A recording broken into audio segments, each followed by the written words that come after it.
बंदौ गुरुपद पदुम परागा, सुरुचि सुबास सरस अनुरागा।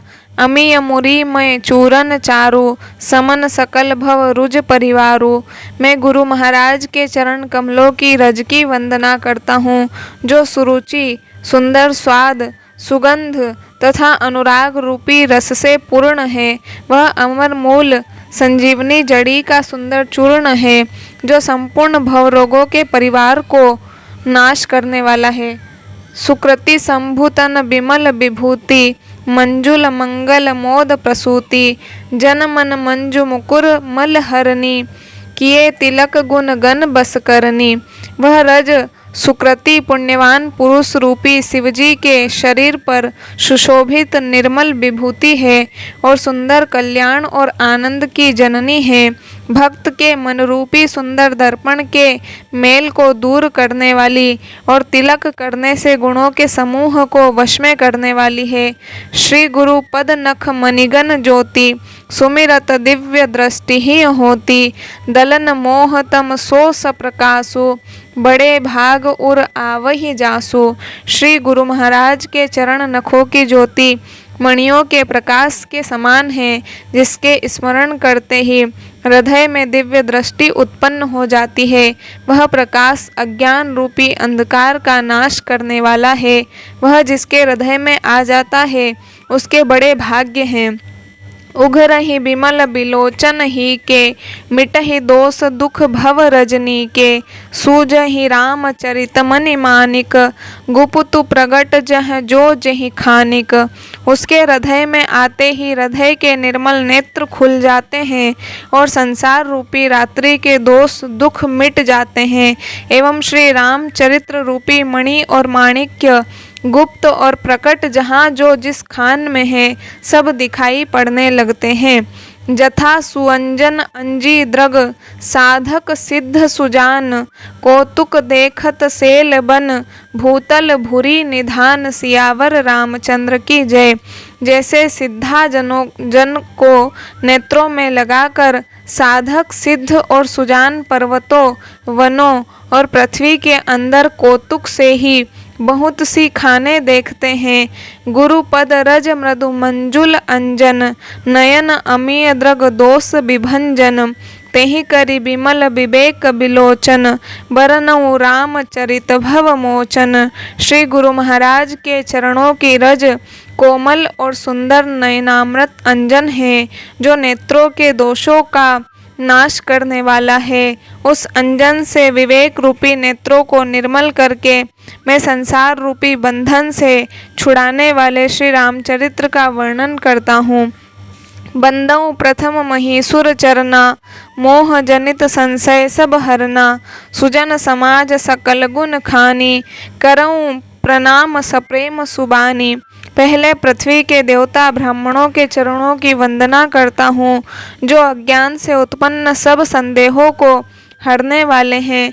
फिर सब गुणों की खान संत समाज को प्रेम सहित सुंदर वाणी से प्रणाम करता हूँ।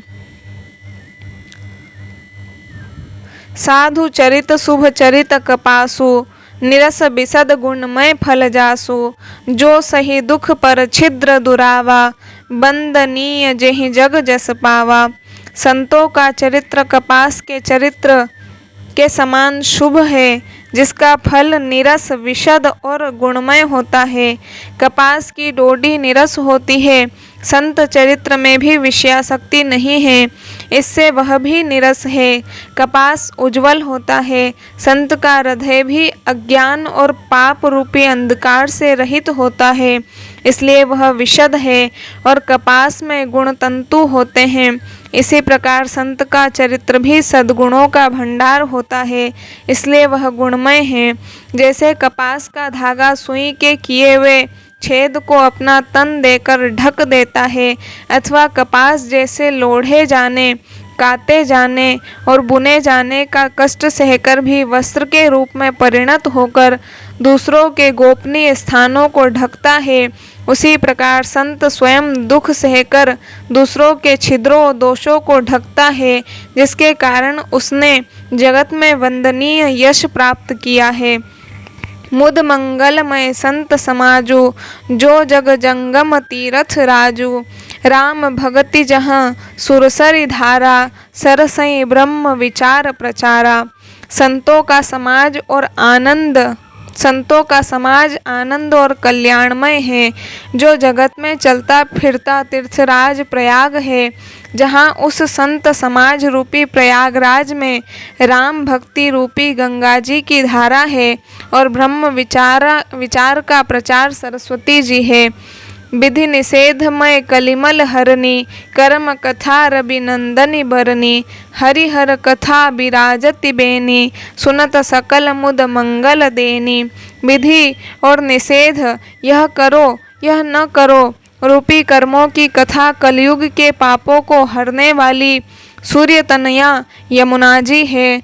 और भगवान विष्णु और शंकर जी की कथाएं त्रिवेणी रूप से सुशोभित है, जो सुनते ही सब आनंद और कल्याणों की देने वाली है। बटु विश्वास अचल निज धर्मा, तीरथ राज समाज सुकर्मा। सब ही सुलभ सब दिन सब देसा, सेवत सादर समन कलेसा। उस संत समाज रूपी प्रयाग में अपने धर्म में जो अटल विश्वास है वह अक्षय वट है, और शुभ कर्म ही उस तीर्थराज का समाज परिकर है। वह संत समाज रूपी प्रयागराज सब देशों में सब समय सभी को सहज ही में प्राप्त हो सकता है, और आदर पूर्वक सेवन करने से क्लेशों को नष्ट करने वाला है। अकथ अलौकिक तीर्थ राऊं, देई सद्य फल प्रगट प्रभाऊं। वह तीर्थराज अलौकिक और अकथनीय है एवं तत्काल फल देने वाला है, उसका प्रभाव प्रत्यक्ष है। सुनि समुझई जन मुदित मन, मज्जहि अति अनुराग। लहहि चारि फल अछत तनु, साधु समाज प्रयाग। सियावर रामचंद्र की जय। जो मनुष्य इस संत समाज रूपी तीर्थराज का प्रभाव प्रसन्न मन से सुनते और समझते हैं और फिर अत्यंत प्रेम पूर्वक इसमें गोते लगाते हैं, वे इस शरीर के रहते ही धर्म अर्थ काम मोक्ष चारों फल पा जाते हैं। मज्जन फल पेखिय तत्काला, काक होई पिक बकऊ मराला। सुनी आचरज करे जनि कोई, सतसंगति महिमा नहीं गोई। इस तीर्थराज में स्नान का फल तत्काल ऐसा देखने में आता है कि कौवे कोयल बन जाते हैं और बगुले हंस। यह सुनकर कोई आश्चर्य न करे, क्योंकि सत्संग की महिमा छिपी नहीं है। बाल्मीक नारद घट जोनी, निज निज मुखनि कहीं निज होनी। जलचर थलचर नभचर नाना, जे जड़ चेतन जीव जहाना। वाल्मीकि जी, नारद जी और अगस्त जी ने अपने अपने मुखों से अपनी होनी जीवन का वृतांत कही है। जल में रहने वाले, जमीन पर चलने वाले और आकाश में विचरने वाले नाना प्रकार के जड़ चेतन जितने जीव इस जगत में हैं, मति की रति गति भूति भलाई, जब जेहि जतन जहाँ जेहि पाई। सो जानब सत्संग प्रभाऊं, लोकहु वेदन आन उपाऊं। उनमें से जिसने जिस समय जहाँ कहीं भी जिस किसी यत्न से बुद्धि कीर्ति सद्गति विभूति ऐश्वर्य और भलाई पाई है, सो सब सत्संग का ही प्रभाव समझना चाहिए। वेदों में और लोक में इनकी प्राप्ति का दूसरा कोई उपाय नहीं है। बिनु सत्संग विवेक न होई, राम कृपा बिनु सुलभन सोई। सत्संगत मुद मंगल मूला, सोई फल सिद्धि सब साधन फूला। सत्संग के बिना विवेक नहीं होता और श्री राम जी की कृपा के बिना वह सत्संग सहज में मिलता नहीं। सत्संगति आनंद और कल्याण की जड़ है। सत्संग की सिद्धि प्राप्ति ही फल है और सब साधन तो फूल है। सठ सुधरहि सत्संगति पाई, पारस परस कुधात सुहाई। विधि बस सुजन कुसंगत परहि, फनि मनि सम निज गुण अनुसरहि। दुष्ट भी सत्संगति पाकर सुधर जाते हैं।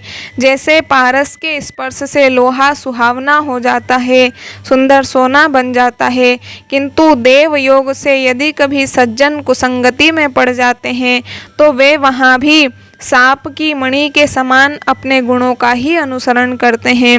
अर्थात जिस प्रकार सांप का संसर्ग पाकर भी मणि उसके विष को ग्रहण नहीं करती तथा अपने सहज गुण प्रकाश को नहीं छोड़ती, उसी प्रकार साधु पुरुष दुष्टों के संग में रहकर भी दूसरों को प्रकाश ही देते हैं।